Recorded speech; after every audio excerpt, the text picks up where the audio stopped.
Well, as the city of Denver grapples with budget cuts, changes are coming to Mayor Mike Johnston's homelessness initiative. Now, the changes include the closures of a hotel shelter and a community of tiny homes. But the mayor says it doesn't mean the people living there will be without support. At a community town hall tonight, Mayor Johnston announced several updates to his All-In Mile High initiative. Denver 7's Claire Lavazorio was there listening to community concerns and learning what's next. In the new year, Denver plans to close some of its homeless shelters. The Comfort Inn on Quebec Street and Monroe Village, a tiny home community in Elyria, Swansea, will end their services. And many in the community have the same question. What's next? I want to make sure we are not just taking that away without providing a better solution. I want to see what the next phase is actually going to be.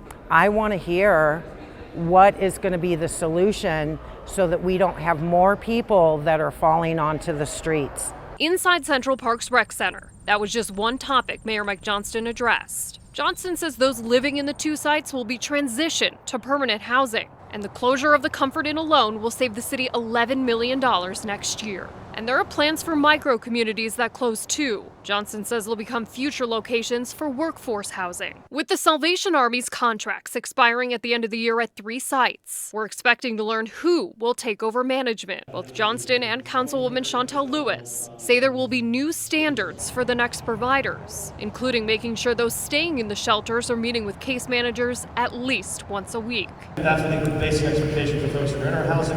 It's basic expectation for taxpayers that are supporting it, and folks are moving towards permanent housing options. The city's goal is to add 3,000 more affordable housing units in 2026. In Denver, Claire Lavazorio, Denver 7. And as Claire mentioned there, the Salvation Army is ending operations at 3 hotel shelters in Denver: the Aspen, Stone Creek, and Tamarack. Those shelters all open in 2023. And since then, Denver 7 has covered ongoing safety issues. In fact, in July, a young girl fell from a 7th floor window at the Tamarack location. And one resident there told us she'd almost rather live back on the streets than live there. And when asked why it was severing ties, the Salvation Army said it was a financial decision. Operating costs, they said, outpaced available funding. The city says it is now negotiating with another organization not yet named. We'll have a decision on that one next month.